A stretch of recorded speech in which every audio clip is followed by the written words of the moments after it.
Mambo yako yanakwenda vipi bwana, mpendwa mfuatiliaji wa channel hii ya makala simulizi?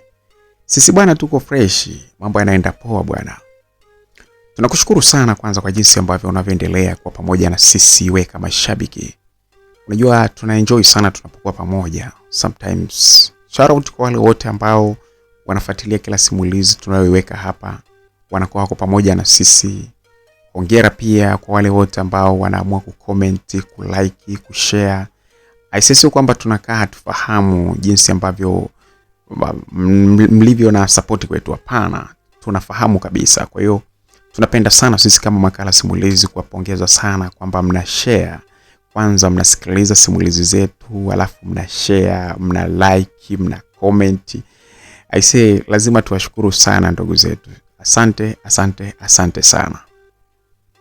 Bana, hii ni sehemu ya pili ya simulizi yetu, na naamini kwa shabiki wa simulizi zetu bwana bado alikuwa anaisubiri sana sehemu ya pili ya simulizi hii ya mama mdogo. Mama mdogo alinitamani.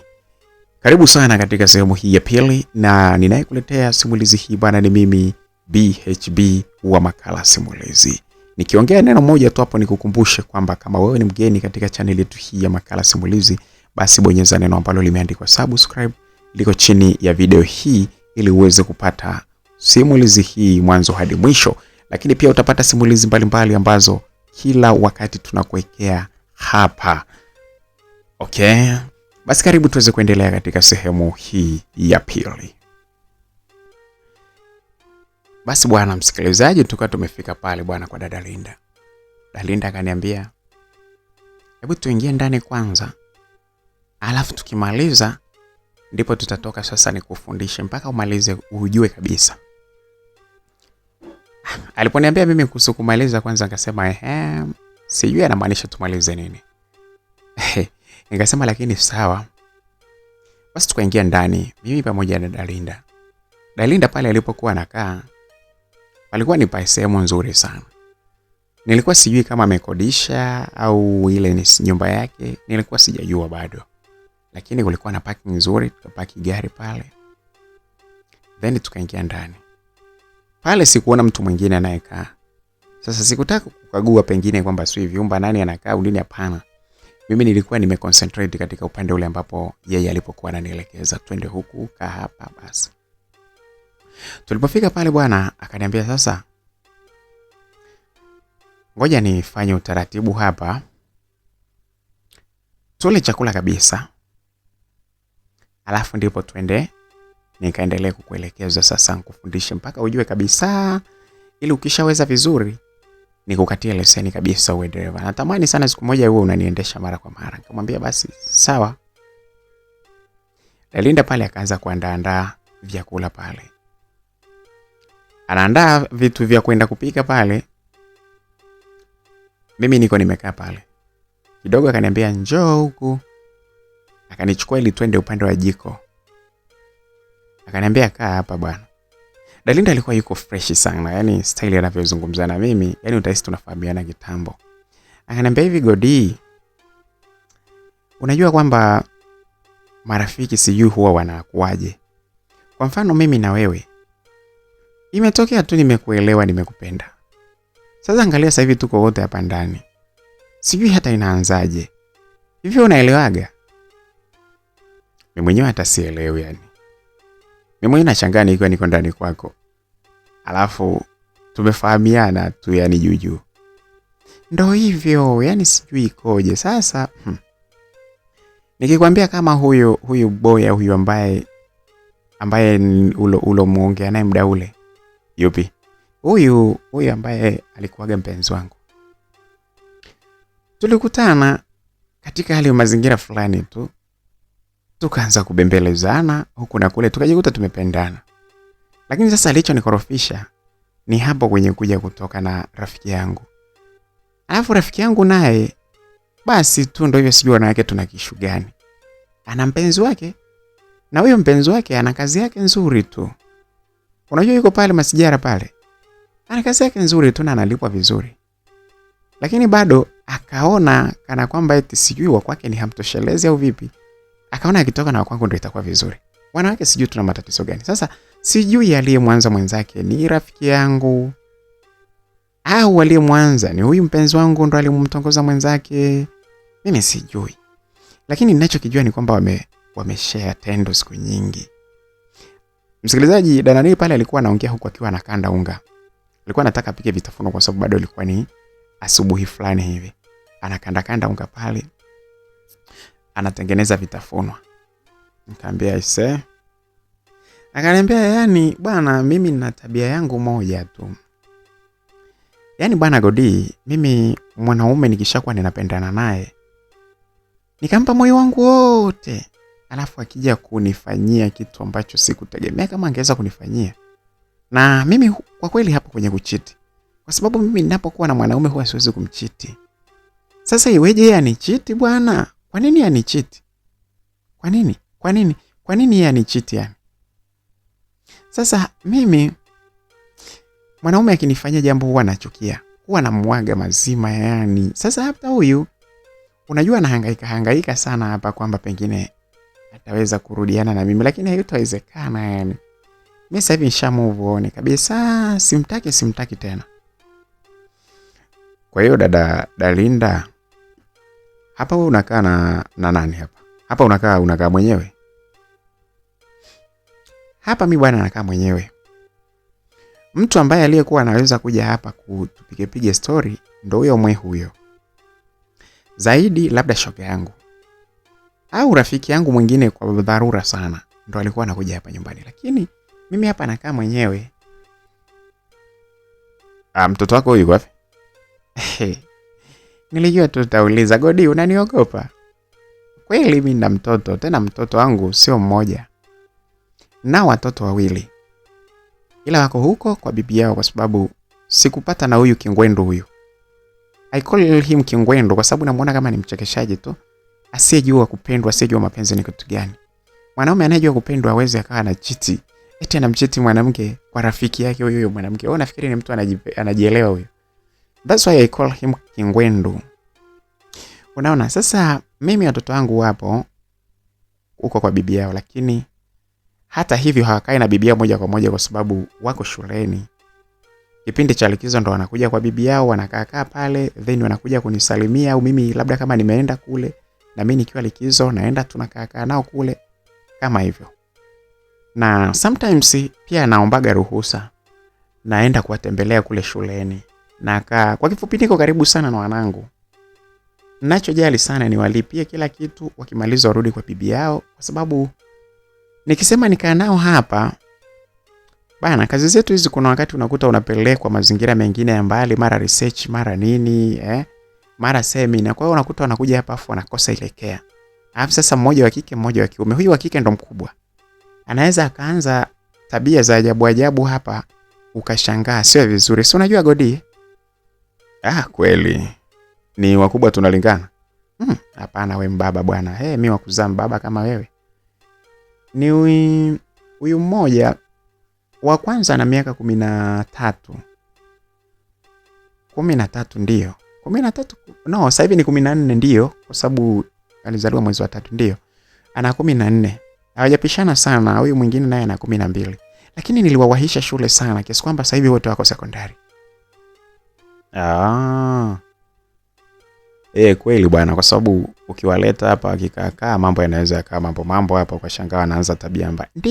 Ndio maana na mimi napenda wakae kule kwa sababu kwa bibi yao bibi si yupo.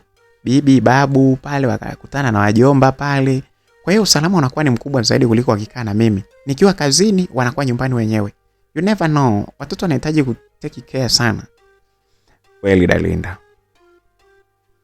Sasa nikuambie kitu.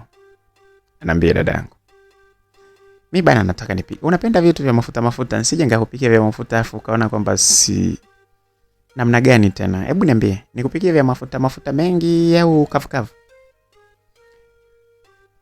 Dalinda, mimi mbona sielewi. Yaani kwa kifupi wewe unajua kwamba mimi nimetoka wanafunzi. Wanafunzi huwa hatuna machaguo. Kila kitu kinachokuwa kiko tayari huwa sisi tunakula. Si unajua wanafunzi. Umenikumbusha. Unajua bwana, umenikumbusha kipindi tuko nasoma huko Ifakara huko. Kuna kipindi tulikuwa tunaleta vitu vya ajabu ajabu jamani. Yaani unajua ile pilipili ile.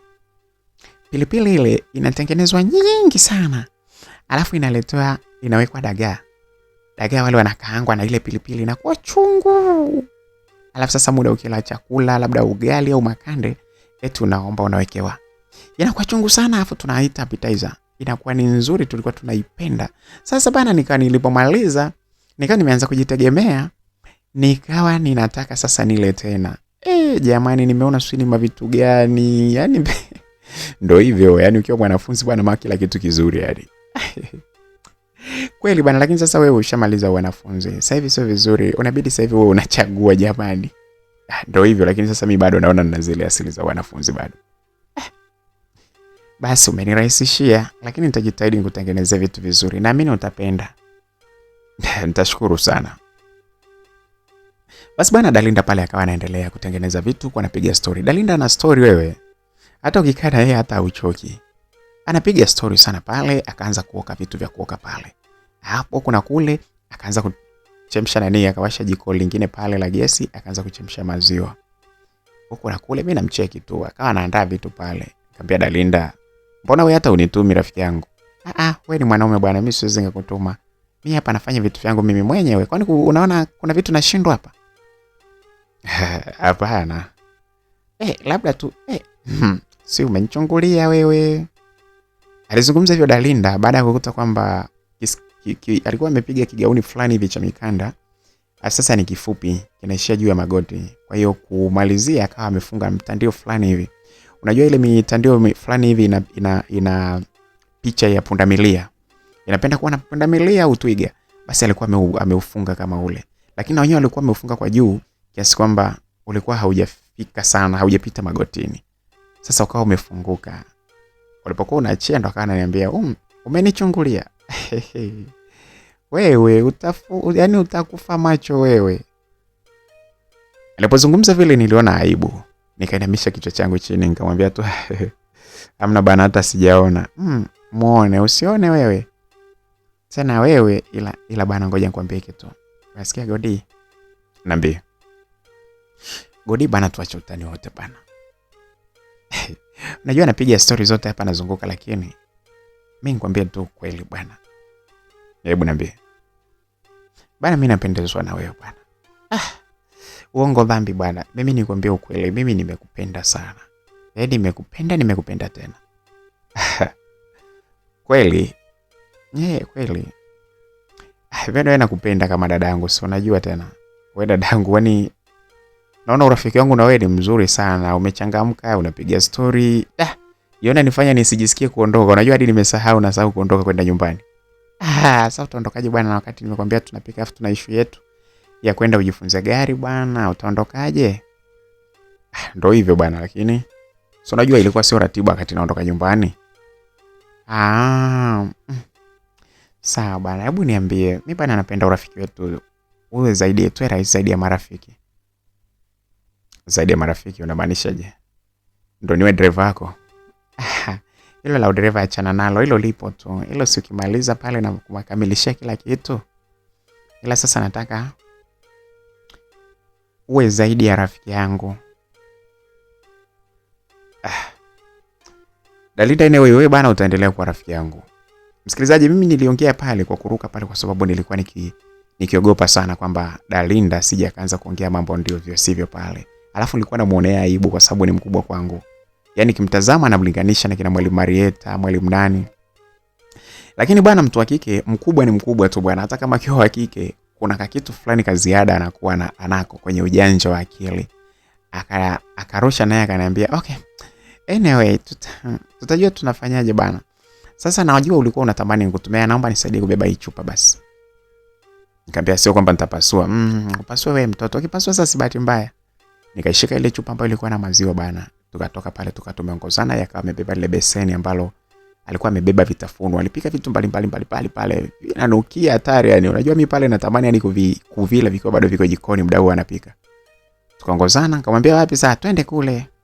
Tukaenda mpaka sebleni pale akaviweka vitu vizuri. Sebule limependeza, lina vitu vizuri bwana wewe. I say Kuna watu wana maisha bwana. Sasa yule dada sijui hata kule halmashauri alikuwa kitengo gani jamani. Kwa sababu ana vitu, yaani unajua ana vitu. Mle ndani kuzuri, ana vitu, mjengo wenyewe wa maana.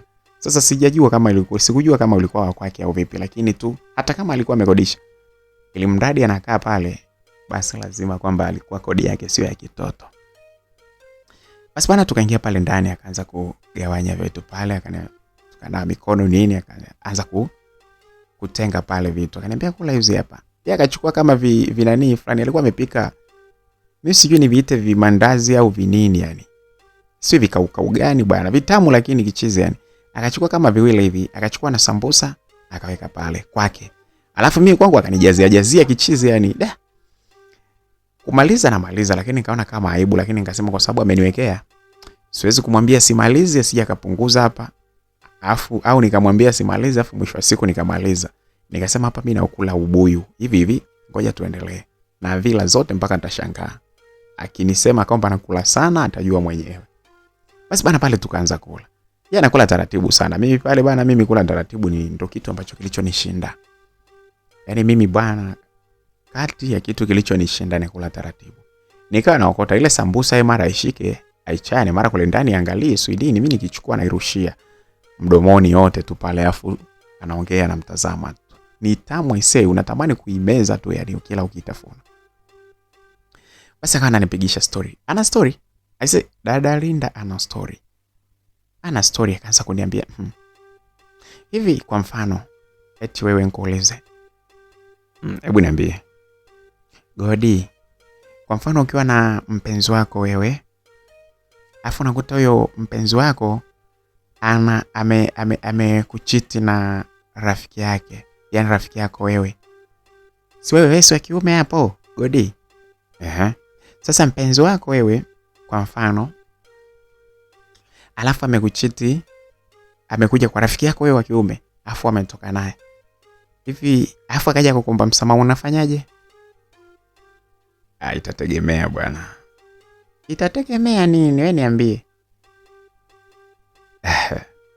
Sasa kwa kweli hata mimi siwezi kumsamehe. Ndio hivyo bwana, huyo yule kinyamkera yule, mimi ananiboa. Yaani unajua mimi hapa kwanza leo, yani toka tuanze kusumbuana na yeye, hata misosi ilikuwa haiendi. Yaani leo hapa nashukuru tuko wote angalau hata naanza napata raha ile ya kula. Anaangalia nimemaliza, yani mara hii nimemaliza zile naongeza na hizi hapa. Yani. Na mimi napendaga hapa mimi nikipika vitu hivi, napendaga kupika vingi kwa sababu kuna muda narudi sijisikii kula. Lakini hizi nikishika angalau moja mbili nikila basi naona ndio hivyo nalala. Alafu mtu ambaye alikuwa ananisumbua ni mpuzi mmoja hivi, pafu zake. Na hata hela hana. Mimi ndo nilikuwa namjali kila kitu. Yaani nilikuwa namjali, anafanya misha zake za kawaida sana, lakini kwa sababu nilikuwa na upendo na yeye, sikujali kitu chochote. Niliona upendo wangu ndo kila kitu. Lakini bado eti ananichiti. Alafu unakuta hata pesa alizompa huyo rafiki yangu, unakuta ni pesa ambazo mimi nilikuwa namsaidia mimi. Yaani mimi basi tu. Yaani nakushukuru kwanza umekuja hapa. Nimepata kampani leo nakula hadi naongeza. Tule bana, yaani kitokea hata zikibaki hapa na rafiki yangu hapo mama mmoja hivi namuita mama mlezi. Nampelekea naye anapendaga mapishi yangu sana. Mama Lea huyo. Huyu mama nampenda huyo. Ni mama yako wa kufikia. Basi tu tulikutana hapa ujirani, yani hata hii nyumba yeye ndo alioniconnect, alafu akaniambia kwamba anatamani tukae jirani. Ndo hapo sasa ujirani ukawa umekutokea sasa. Lakini tulikuwa tunakutana sometimes kanisani. Ni mama mmoja ana upendo sana. Alafu pale yuko na mjukuu wake mmoja tu. Ni mama mtu mzima. Yule ni of course ni kama mama yangu, yuko na mjukuu wake mmoja tu, watoto wake wote hawapo. Kwa hivyo mimi huwa nampenda sana. Nikimpelekea vitu vyangu anafurahi. Ndio hivyo bana, tunapata mibaraka ya wazee, si unajua? Kweli bwana. Ndio kama hivyo bwana. Jamani leo nimekula jamani, angalia. Hii si sambusa ya 5, si ya 6. Sasa wewe hapo wewe umekula nini? Wewe angalia mimi kisani kizima hiki hapa nimekula. Sasa wewe si mwanaume, mbona unapaswa ule bwana? Unapaswa ule. Unajua mimi kwa kweli hata kabla sijakosana na huyu nyani nilikuwa siwezi kula kiasi hiki. Sema leo sijui iko. Jamani.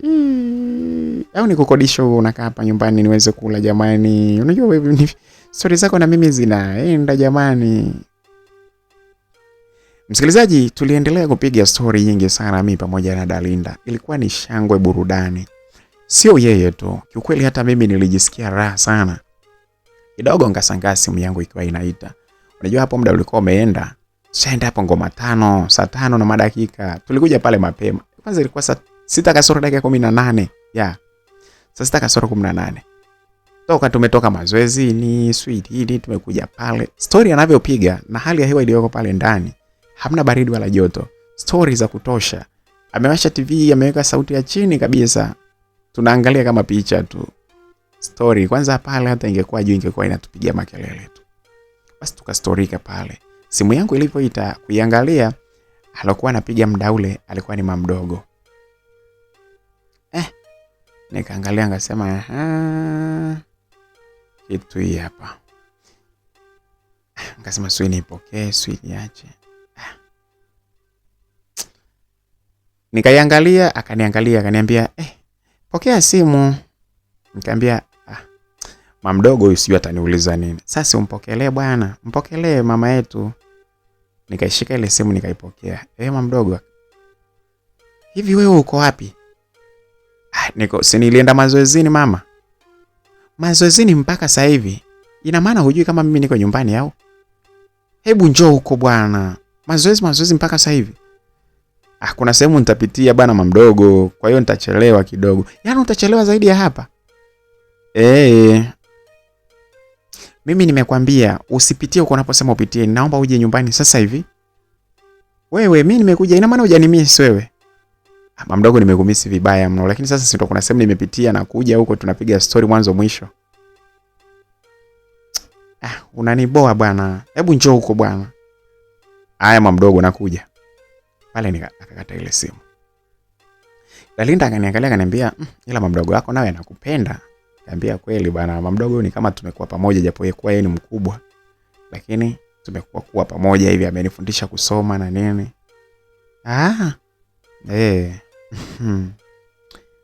Haya bwana, sasa hivi wanavyokupigia sasa sitakuwa ni noma sasa tukienda kuendesha gari. Huyu na mudu bwana. Mimi sina issue yote nyumbani leo. Haya bwana.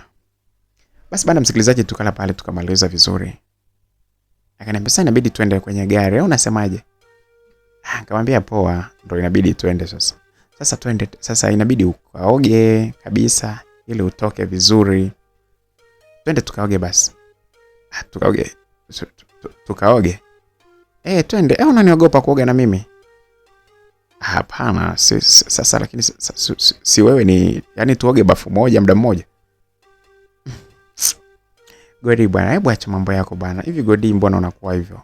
Hebu njoo hapa, hebu kwanza sogea kwa hapa kwanza. Nikasogea mahali ambapo alipokuwa tukakaa na yeye.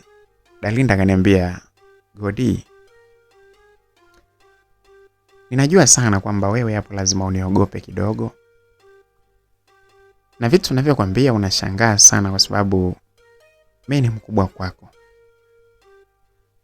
Is it true? Ni kweli. Lakini Godi, unajua kwamba wewe ni mdogo kwangu, lakini wewe sio mtoto mdogo, wewe ni mtu mzima. Ya kweli. Kwani unaonaje wewe na mimi tukiwa kwenye mahusiano ya mapenzi? Msikilizaji alipoongea vile hadi nikasikia moyo wangu ukienda ti. Nikamwambia, wewe yani mimi na wewe tu kwenye mahusiano ya mapenzi? Nakuomba bwana Godi. Godi, hebu sikia bwana. Ngoja nikuombe kitu. Najua ni jambo ambalo ulikuwa hujalitarajia. Najua kuna namna limekupa shock sana. Lakini mimi niko tayari kukusaidia kwenye kila kitu. Niko tayari kuwa na wewe kwenye kila hatua kwa sababu naona kama kupo yangu mimi na wewe itapendeza sana. Dalinda, wewe unaona wewe ni mkubwa. Usiwaze bana kuhusu ukubwa. Mapenzi sio umri. Umri ni namba tu. Hata Harmonize alishaimba, mapenzi ni namba tu. Yaani umri ni namba. Kwa hiyo mimi na wewe sioni kama kuna kitu kinaharibika. Au kiniangalia sina vigezo labda ambavyo sina vigezo vya mwanamke unayempenda. Alafu mimi mbona sijachagua bado mwanamke. Naomba nikwambie kitu. Unajua unaweza ukawa na wanawake wengi ukapata binti vinakusumbua hapa na pale. Lakini unapokuwa na mtu kama mimi, kwanza unakuwa na utulivu. Siwezi kwanza kukuchiti, kitu cha kwanza. Alafu pia tutasaidiana hapa na pale. Nitakuwa nikikusaidia upande wa fedha za hapa na pale. Mambo madogo ili maisha yaweze kuendelea. Lakini bado wewe unahitaji future. Mimi niko tayari kusimama na wewe kuisimamia future yako.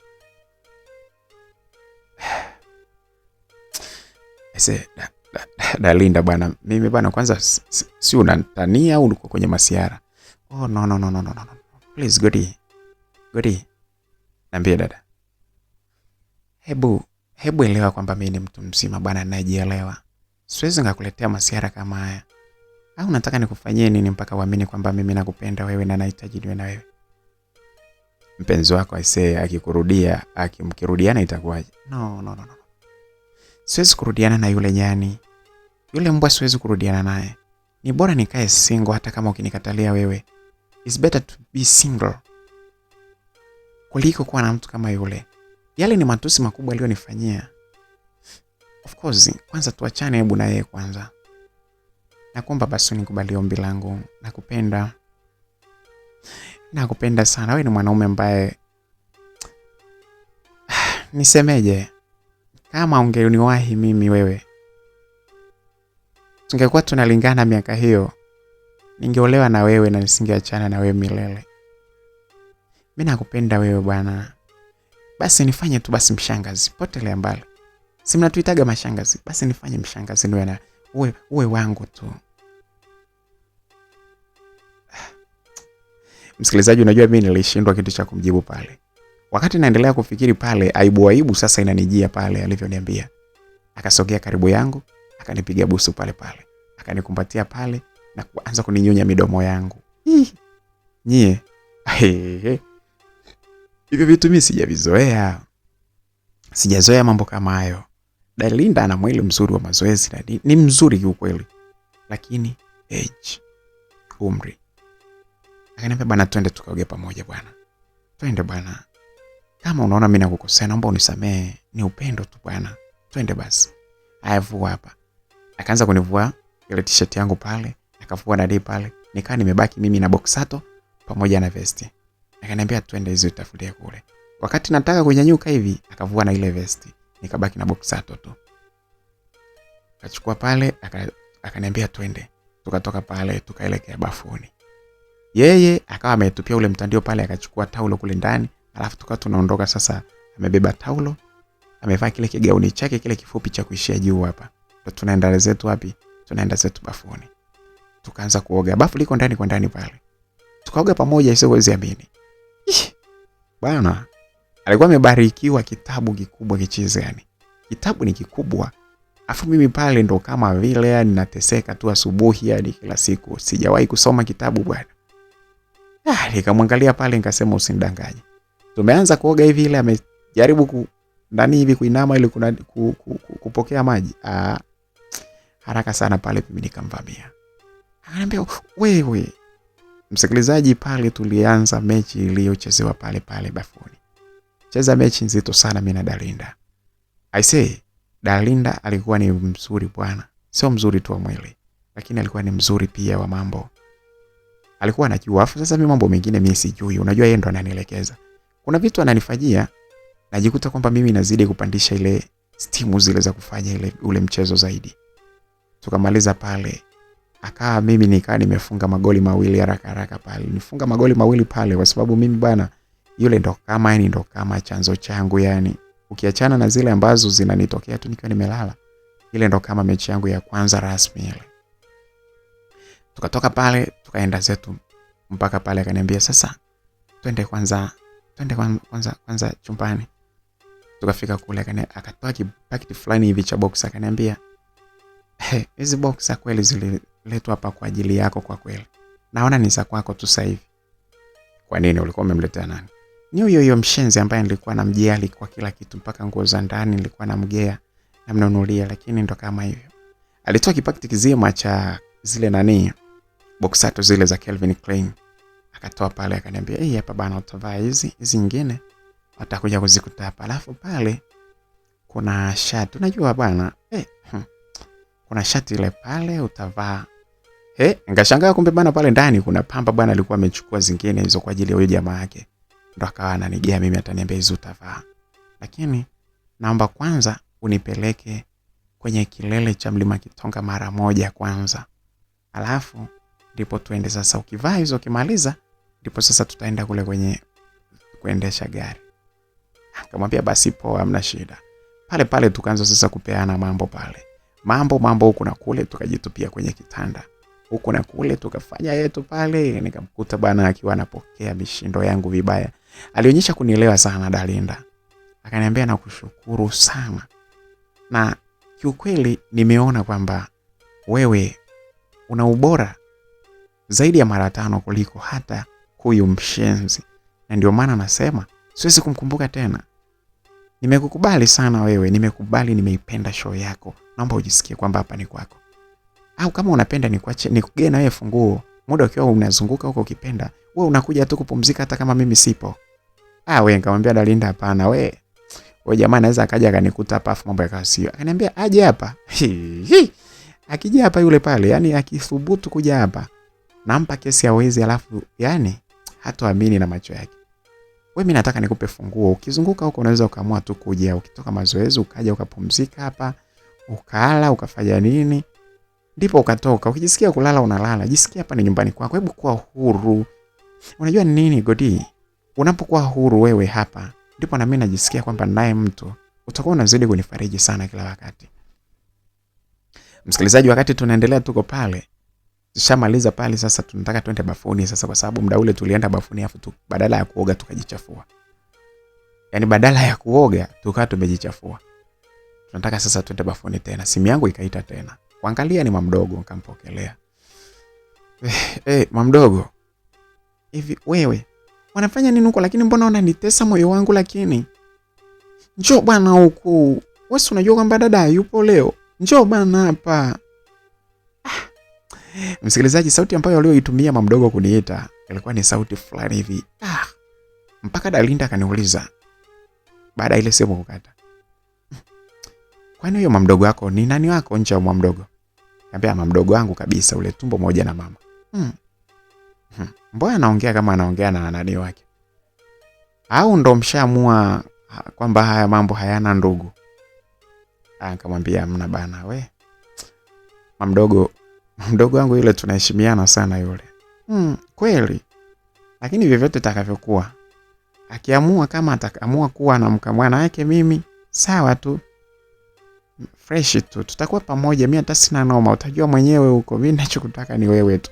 Japokuwa naona kwa wivu kwa mbali, lakini potele mbali, mimi naomba tu bwana tuishi hivyo bwana. Mimi nakutaka wewe.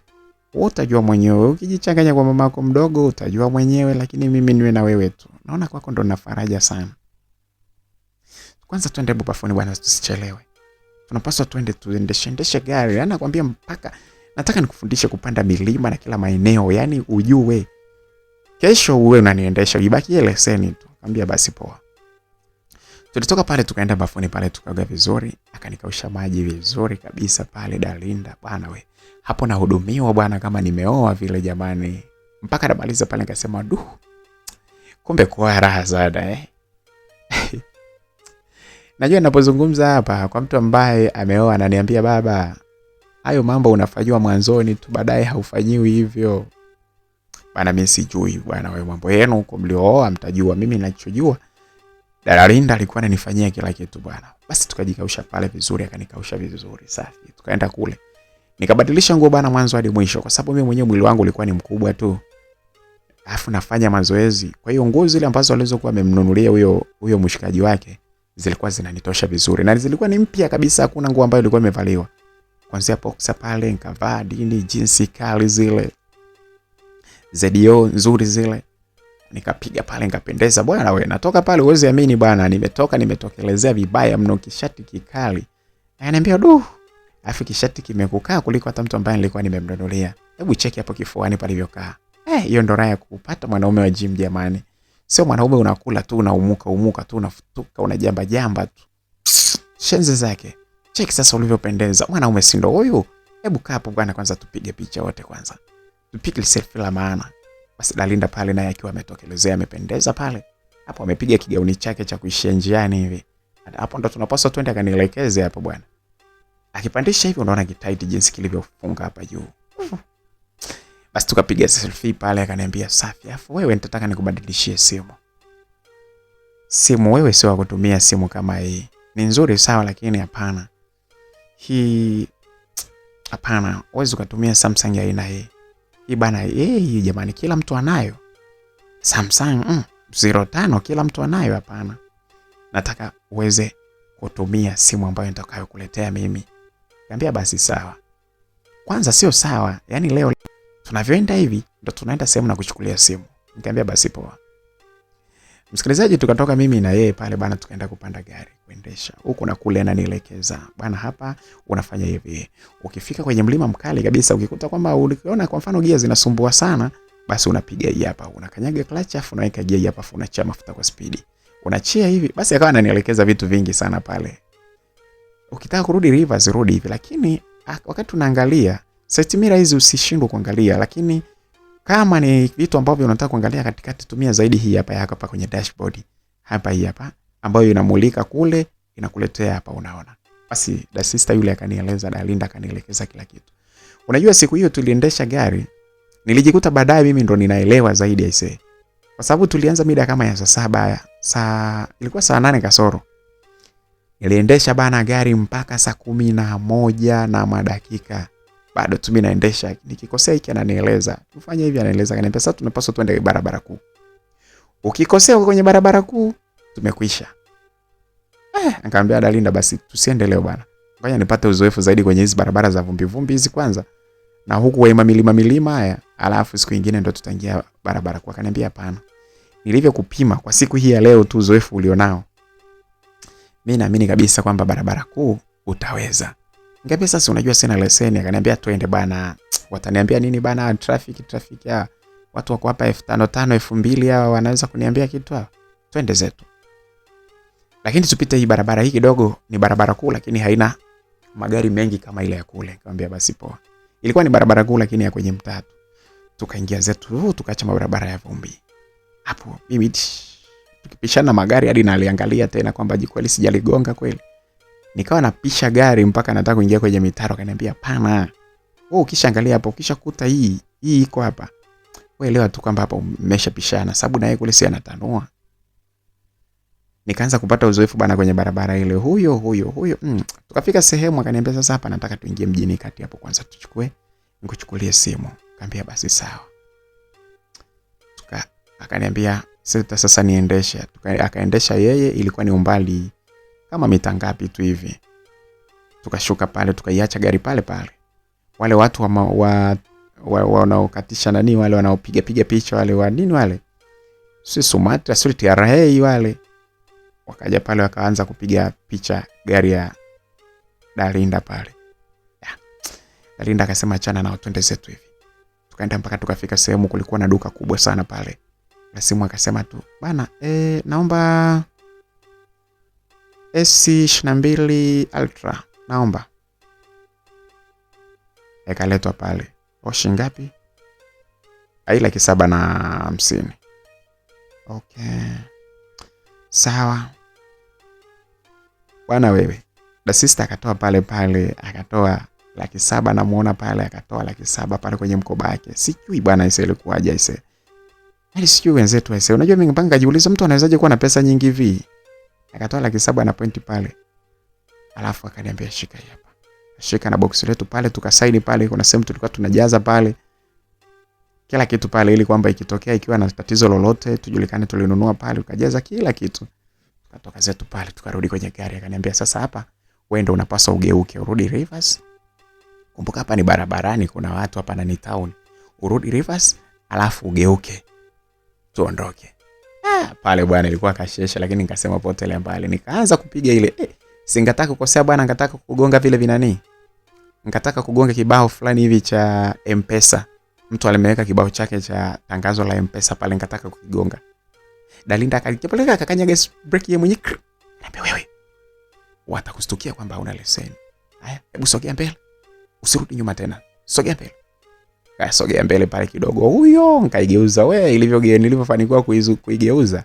Nilikanyaga mafuta, nilitoka mpaka Dalinda alinishangaa yeye mwenyewe. Tukaenda mpaka kwenye ile barabara yetu sasa, ile ambayo sio ni barabara ya lami, lakini sio ni barabara kuu ya mtaani tu. Sio kule kwenye barabara kuu zile za mikoani. Huyo tukaenda mpaka tukafika kwake.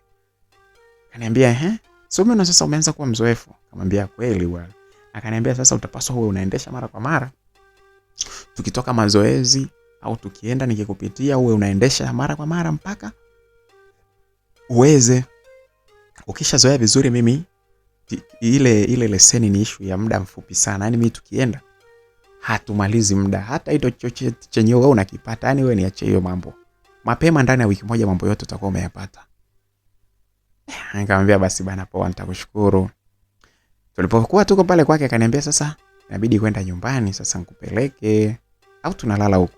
Nikamwambia, "Hapana mama atasumbua. Hapo usiku ushaingia msikilizaji. Usiku hapo umeingia bwana, saa 1. Ile tunaongea pale simu ikaingia. Hii simu ilikuwa ya mama yangu mzazi. Nikapokea. Mama. Hivi wewe leo umeshinda wapi? Umemwacha mama yako mwenyewe hapa mdogo hapo hapa nyumbani. Na unajua jamani ndo amekuja. Hivi umeshindwa hata kukarimu mgeni jamani, hata kufurahi ukae na mama yako mdogo. Analalamika kwamba umemwacha kutwa nzima, chakula alichopika hata hujaja kula. Hivi kweli? Ndio mambo gani? Kwani uko wapi?" Akamwambia, "Mama niko mazoezini huku." Yaani wewe, yaani siku hivi hizi tabia unazipata wapi Godi? Tabia za kijinga hivi unazipata wapi? Yaani unamwacha mama yako ametoka huko amekuja hapa, hata kusema usaidiane na yeye kitu hapa nyumbani huwezi. Kutwa nzima haupo hapa nyumbani mpaka chakula. Yaani na utakula kiporo leo hapa. Mama akaongea pale. Dalinda simu ilivyokata, Dalinda akaniambia, "Bwana we, mama mkuu wangu anaongea. Haya bwana, twende nikupeleke bwana." Niambia basi sawa. Tukapanda pale tukaenda mpaka nyumbani. Hatukuingia ndani, akanishusha pale akaondoka. Nikawa sasa mimi naingia zangu ndani. Kwa mama mdogo uniona tu. Kwanza akajikuta amenunia, hajataka kuongea na mimi kabisa. Tazama tu. Niambia, "Mama mdogo, shikamo." Ukasalimia huko ulipokuwa. Yaani umeniboa wewe, kutwa nzima upo hapa nyumbani kweli? Hivi Godi kweli wewe ndo wakunifanyia mimi hivi? Kutwa nzima. Amekuja huyo mshenzi Mama yangu huko naye akaongea akaitikia. Niambia, "Ni mama huyu ameniboa huyu kweli mama yani dada huyu ameniboa vibaya mno. Hebu muone kwanza. Twende huko ukale chakula. Na leo nalia kule kwangu leo. Nataka ulie chumbani kwangu nikuone unakula unamaliza kabisa." Alafu akanikonyeza. "Chui. Twende, nataka ukale kule mpaka nikuone unamaliza hicho chakula." Yaani nakwambia msimamie huyo mpaka akile hicho chakula akimalize kama mtoto vile. Akimaliza hicho chakula hata kama kimepoa hivyo. Sababu hatuwezi kuharibu vyakula hapa ndani. Kasema mama angejua. Basi mama mdogo akachukua kile chakula tukaenda naye mpaka kule chumbani kwake. Akaingia tu pale akafunga mlango pale. Ananiambia, "Wewe, hebu niambie ulikuwa wapi? Na ndo mambo gani unafanya?" Niambia, "Kwa nini? Wewe umeshinda wapi leo? Au ndo ulikuwa umeshinda na yule mwanamke wako?" "Mwanamke gani?" "Yule dada wa gari yule. Najua tu ndo yeye ulikuwa uko naye. Niambie ulikuwa wapi?" "Afu, sikia, hicho chakula hata sijakileta huko ili ule. Wewe kiache tu. Kama utaki kukila kiache. Wewe utakula chakula kingine ambacho tunapika sasa hivi. Nilikuwa nakutania tu pale. Hebu niambie, mbona sasa umenifanyia hivyo na wakati mama mdogo alikuwa hayupo? Mama nani dada alikuwa hayupo hapa. Wewe tungeshinda wote hapa tungeenjoy. Ndo mambo gani umenifanyia? Godi, hivi mbona unakuwa hivyo lakini au unipendi siku hizi?" Mama mdogo bana, si nimekwambia kwamba nilikuwa niko kule kupiga story na wenzangu na nini. Nikapita kule garage kule pia. Mshikaji wangu akaniambia tukaendesha gari, ndo tukajaribu kuendesha gari. Wewe unajua kuendesha gari? Sasa ndo alikuwa ananifundisha alikuwa na gari, kuna mteja ameliacha pale siku nyingi walitengeneze, kwa hiyo wanalitest ndo akawa ananielekeza. Nikajikuta nimenogewa, ndo sijaja huku. Mazoezini umeenda? Hata mazoezini jioni sijaenda. Yaani toka nienda asubuhi sijaenda. Lakini ulikutana na Yule dada yako wa gari yule, unaniambia dada na wakati unamkukula wewe. Unamla yule afu unaniambia dada. Niambia hamna. Sijakutana naye, hakuja mazoezi leo. Msikilizaji, nilimdanganya tu pale. Nilimdanganya mama mdogo kwa sababu nilishamuona tayari ana mambo hivi. Sasa bwana, unajua bwana, ukiwa ndo unaanza mapenzi bwana, ukishafanya mara moja mwili ni unatekenya, unataka kufanya kila saa. Yaani genye haziishi, zinasumbua tena. Mimi pale nikajikuta sasa nimeanza, nilivyokuwa niko na mama mdogo pale nikaanza kuhadaika, yani kudanganyika nilivyokuwa namwangalia ile shepu pale huku na kule. Mama mdogo pale nikamwambia basi poa. Akaniambia sasa leo uje basi tulale huko. Akamwambia mama mdogo, haiwezekani, nitalalaje huko kwako bwana? Bwana wacha basi mambo yako bwana. Hivi mbona uko hivyo? Au mpaka nikubaki ndo utajua kwamba nakupenda au? Hivi lakini unajua wewe ni mama mdogo, sio vizuri kufanya hivi. Mama mdogo wapi bwana? Wewe ni mtoto wa dada yangu. Sawa? Wewe sio mtoto wangu, sijakuzaa mimi. Sijui hata dada alipata uchungu kiasi gani kukuzaa wewe. Sijui walifanyaje wao huko. Sijui chochote. Yaani hii ni mili miwili tofauti. Dada yangu na mimi ni watu wawili tofauti. Mtoto wake kwani kitu gani bwana? Bwana, hebu sikia bwana, nikwambie. Mimi bwana nataka bwana, mimi nimekuelewa. Unajua naona wivu kichize. Yaani naona wivu. Yaani hata ulivyokuwa huko mimi hata umeniambia, lakini mimi siamini kama kweli. Siamini kama kweli hujakutana na yule mtu yule. Mimi yule dada mimi kwanza ninaanza kumchukia tu. Nahisi yaani naona wivu sana ukienda huko. Na kuanzia sasa ukienda mazoezini na mimi lazima tuende wote. Mama mdogo usiwaze bana. Wewe uende na mimi mazoezi kila siku. Kule watachukia unavyoenda unaangalia badala kufanya mazoezi. Basi na mimi nitaanza mazoezi.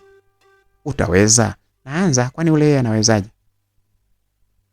Basi msikilizaji, tukawa tunapiga story mimi pamoja na yule mama mdogo wangu pale. Mama mdogo akaniambia, sasa sikia nikwambie kitu. Wewe unataka uwe na amani hapa nyumbani, uwe na amani kila mahali, unapaswa upendane na mimi. Unisikilize tu vitu ninavyokuambia. Kwa nini unasema hivi? Sasa wewe hujui kama mimi nikiwa na amani na wewe utakuwa na amani au? Mbona unamaanisha hivyo?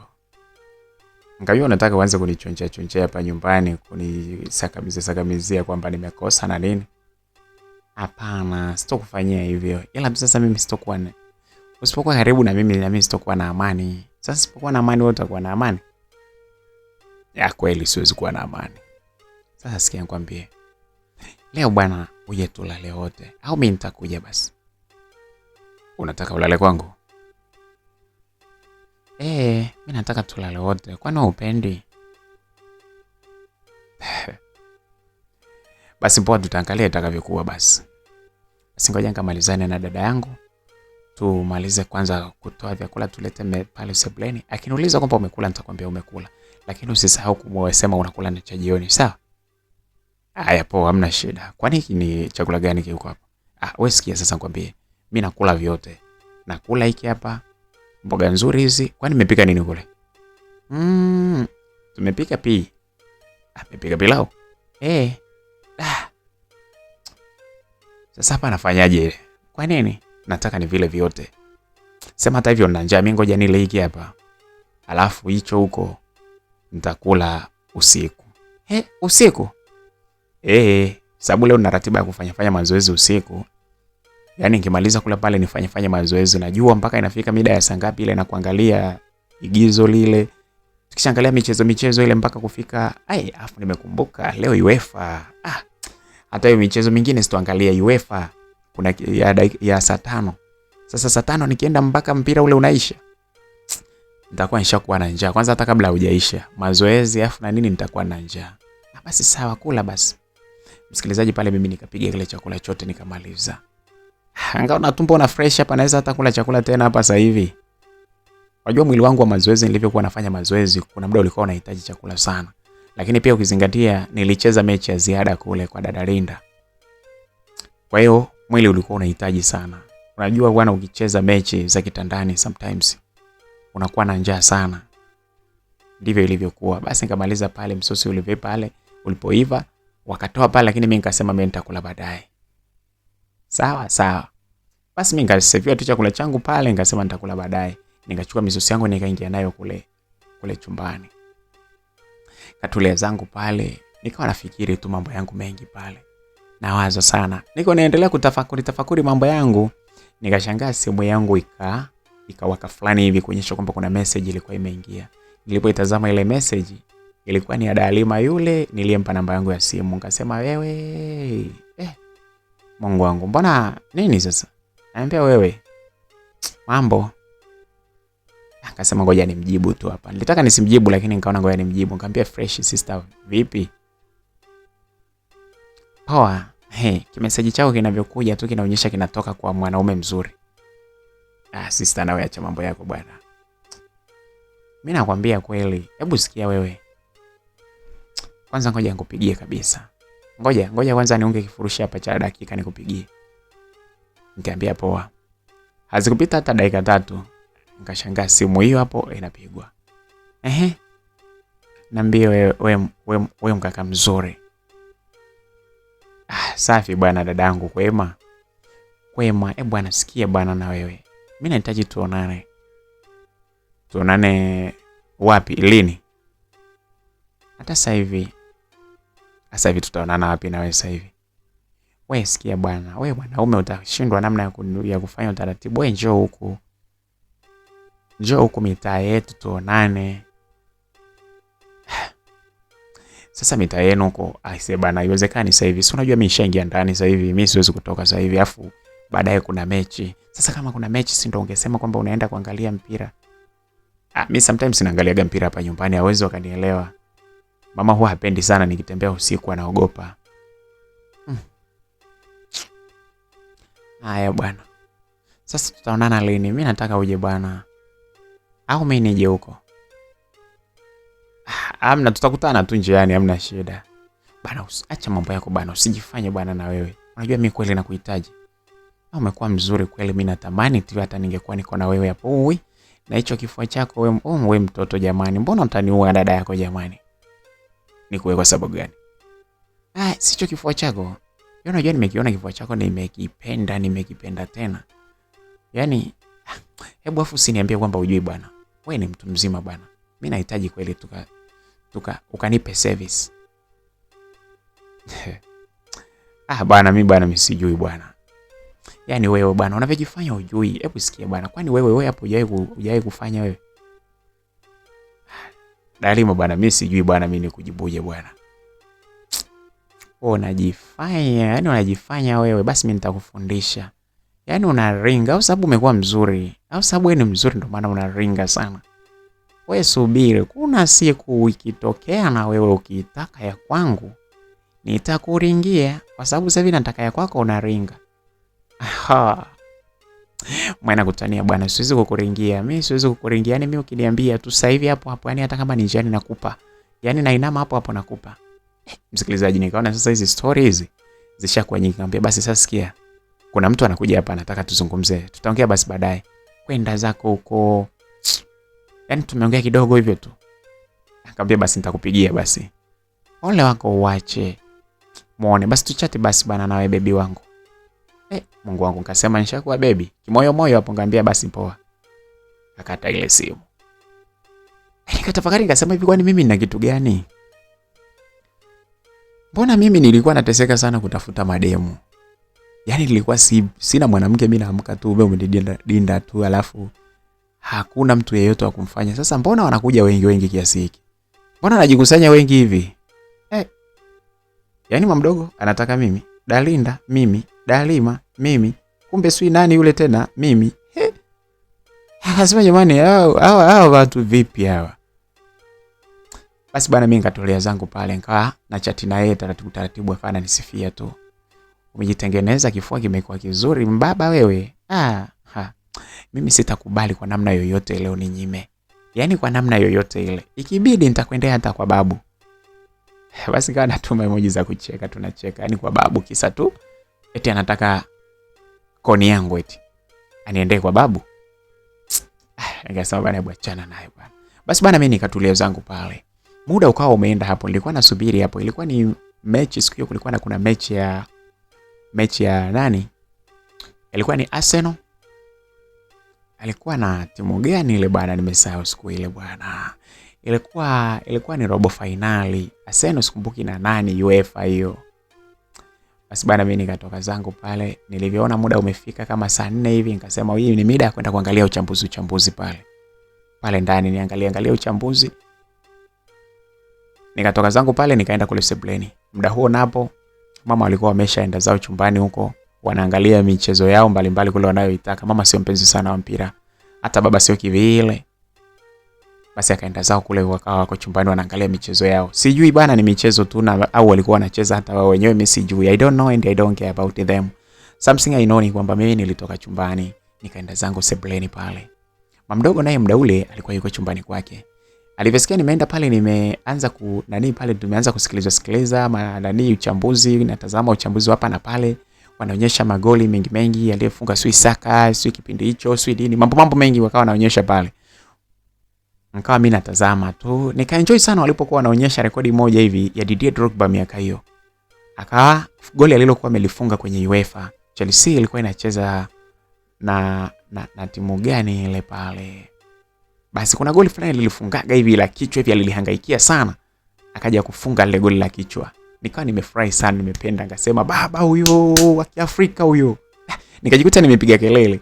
Pale mdogo akatoka kule haraka akaja. Akasema wewe ushaanza kuweuka hapa Akamwambia hamna dada, kuna goli mdogo, kuna goli limefungwa kali hapa hivi kichizi yani.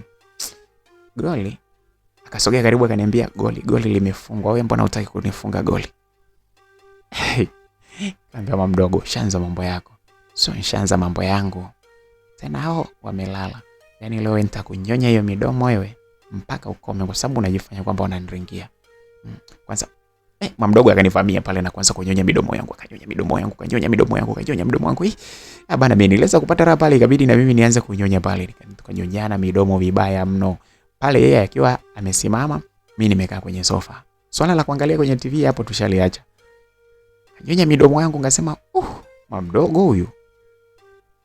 Sasa kilichotokea pale, tukasikia mlango wa chumbani kwa mama unafunguliwa. Alafu mlango ule ndio uliokuwa unatazamana na seble. Afungua ule wa kwanza ule ili afungue. Tunamsikia anavutafuta pazia lile ili mlango ufunguke vizuri sasa. Mdogo akaniachia haraka sana, akakimbia akaenda akajitupa pale kwenye sofa lingine la pembeni pale akakaa. Mama akatoka. Ile kutoka tu pale tu akaja pale. Kashangaa akaanza kusema ila jamani mdogo wangu. Aliposema vile mimi kuna kitu kikapita hapa, nikaogopa fyo. Ngasema au ametuona. Mama mdogo akamwambia kwa nini? Akasema mdogo wangu, sio siri umeiva jamani. Wajua umeiva, umependeza. Hivi wewe jamani, si matatizo haya? Dada bwana, matatizo gani? Nakwambia haya ni matatizo. Uangalie. Hivi uko chuoni mnafundishwa mpaka kuwa wazuri. Wewe hilo shepu kwanza umelitoa wapi mdogo wangu? Mdogo wangu, hiyo shepu wewe ulikuwa huna. Umeitoa wapi jamani? Haya, hebu angalia huko. Hebu angalia ulivyojichorwa kama 8. Wewe hiyo shepu umeitoa wapi jamani? Au na wewe umeanza kutumia mchina? Dada bwana, sasa dada mimi nitumie mchina wa nini? Ukiangalia hivi kweli mimi mchina. Mimi shepu lenyewe sijui hata nimelitoa wapi. Mimi nimeshangaa tu. Kweli wewe ndio ulochukua shepu la shangazi yako Zabihuna. Sababu Zabihuna jamani amepewa shepu jamani. Umri ndio umeenda sasa hivi. Lakini bado ukimwangalia Zabihuna bado ana shepu la ukweli. Yaani pamoja na umri ule, lakini shangazi yako ana shepu. Umechukua shepu lake. Lote shepu la, yaani shepu ya shangazi yako. Unajua wewe hujamfaidi sana shangazi Zabihuna akiwa mdogo. Shangazi yetu Zabihuna akiwa kipindi bado umri hujaenda sana. Asa alikuwa na shepu hiyo. Alikuwa na shepu. Sisi tulikuwa vitoto hapo ndo tunaanza kuvunja ungo. Alikuwa na shepu. Yaani mpaka tulikuwa tunamtamani yani.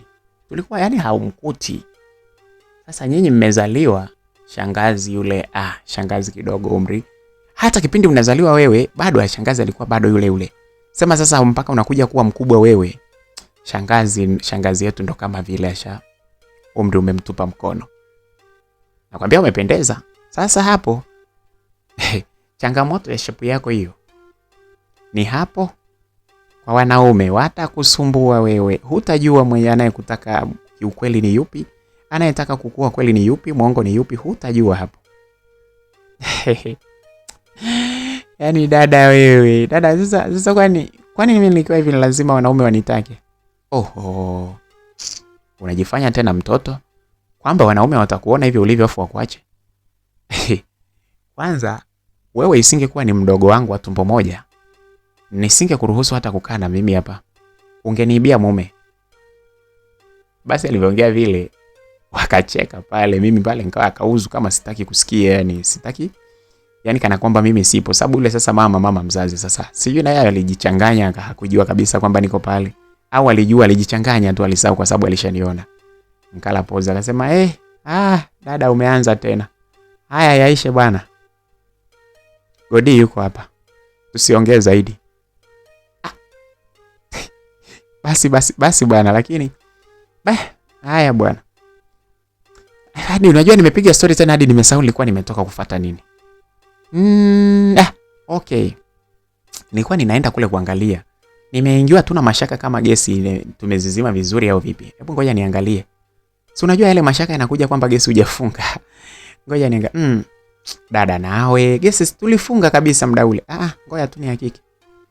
Mama akaenda zake akahakiki gesi kama zimefungwa, akaangalia vizuri akaona safi, akarudi. Akatoka zake akaenda zake akarudi zake chumbani. Tulikuwa tumebaki mimi pamoja na mamdogo pale. Dakika hapo nazo zilikuwa zimeenda. Mechi kidogo hapo ilikuwa iko karibu kuanza. Nikakaa pale nikawa namwangalia mamdogo pale. Mamdogo alivyoona mama amefunga mlango, akasikia kabisa kule kuchu kacha. Akasikia kabisa kwamba kumefungwa na funguo huko ndani, akasema mpaka afungue tena. Na kwa shana mamdogo akatoka kule, akaja zake pale. Mamdogo alikuwa amebeba kikanga kile amekifunga kwa sababu kumbe alikuwa amevaa kigauni chake cha kulalia tu. Lakini sasa anakuja pale sebleni, akawa amefunga na kanga. Akaja nacho mpaka pale, akafunga, akakifungua, alafu akafunika, akajifunika kwenye miguu yake, akanifunika na mimi.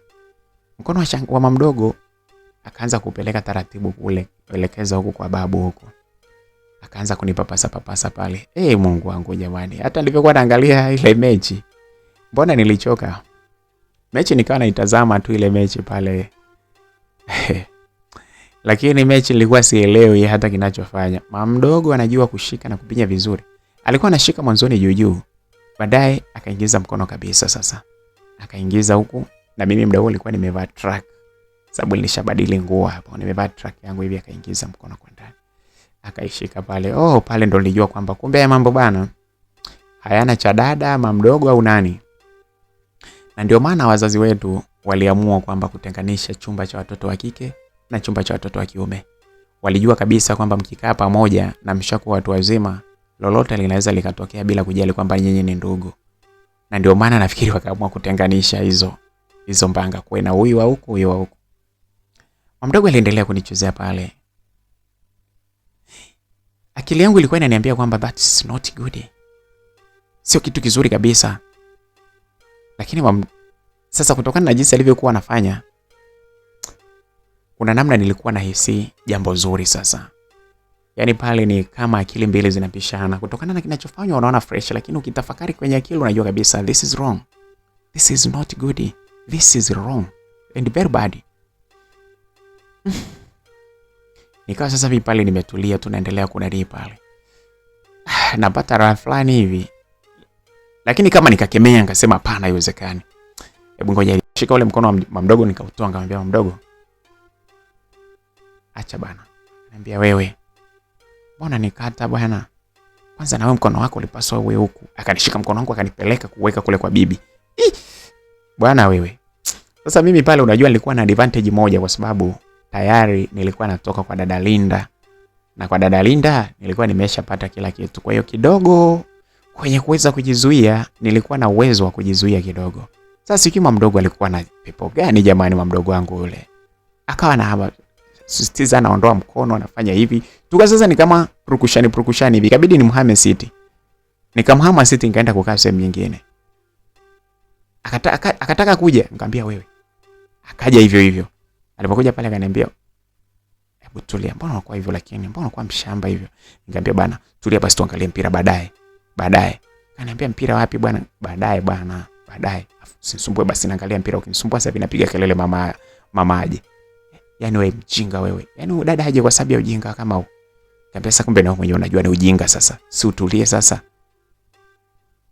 Ukimaliza mechi ukinidanganya na mimi leo naangalia mpira. Na sasa utulie, twende tukakae wote pale. Tukaenda bana tukakaa sehemu ambapo tulikuwa tunaona vizuri, sababu mimi nilikuwa nimeondoka pale, nilikuwa sitaki kukaa ile sehemu ambapo naona vizuri, lakini sasa kukaa naye niliona ni usumbufu. Tukaenda tukakaa naye pale. Muda huo sasa akawa ameniwekea tu mguu, nikasema wewe ngoja hebu nimwache, akaniwekea tu mguu kwenye mapaja yangu, nikawa naangalia zangu pale tunaangalia mpira. Bwana we, kukitokea jambo la kutokea, mama mdogo anajilaza kwangu kabisa, anajichekea, anajilaza hapa kwenye kifua. Jamani. Jamani ule mkaka watu jamani. Ule mkaka amedondoka. Hivi yule pale, yule ndo mfungaji bora.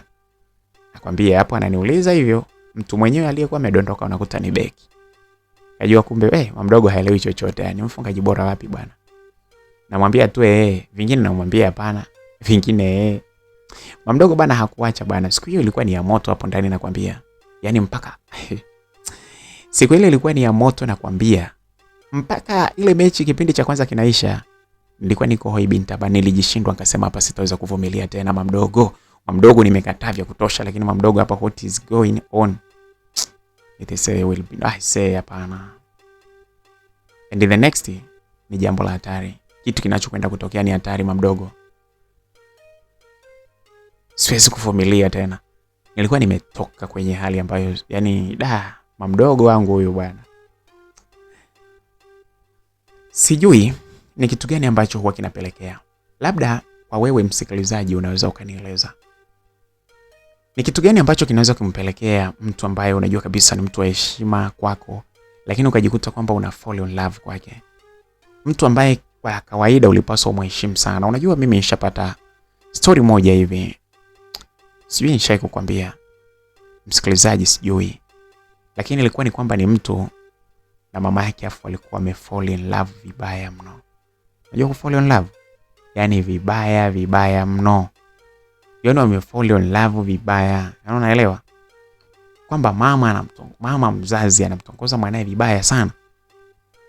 Hivi lile linakuwa ni jini au ni pepo au nini? Sijui kama hicho kisa nishai kukupa. Sikumbuki kama nishai kukupaga hicho kisa msikilizaji wangu. Lakini kipo. Yani kipo. Na huyo ni mwanangu wa karibu kabisa. Yani real. Yani hiyo ni huwezi amini mpaka akiwa na basi ngoja tu nisikwambie, kama sijakwambia nitakuja kukwambia siku moja. Alikuwa ni mwanangu kabisa ile. Mpaka anyway, hiyo sio story yangu kwa muda huu. Hicho ndio nataka kukueleza tu msikilizaji. Hivi inatokeaje kwamba mtu wako ambaye ni wa heshima afu ana fall in love, mnajikuta mnasumbuana katika mahusiano ya mapenzi, afu ni mtu wa karibu kama dada kama nani? Hivi inatokeaje? Hivi kwa ni majini au ni kitu gani? Labda msikilizaji wewe unaweza ukawa na jambo la ziada. Lakini kwa mimi hapa katika sehemu hii ya pili mimi naishia hapo. Lakini nategemea kuona maoni yako. Unaweza ukaniambia na mambo mengine mengi umejifunza. Ni nini kinatokeaga? Tell me. I want to know also. Nahitaji na mimi kujua pia vile vile. Bana BHB mimi baba kufikia hapa bana, ndugu zangu sina la ziada, tukutane katika sehemu itakayofuata. Nawapenda sana na wakubali kichizi yani. Mimi hapa tu make story. Msiache kucomment, kushare, kulike. Kama hivyo bana. Hadi wakati mwingine, hii ni Makala Simulizi. Wow.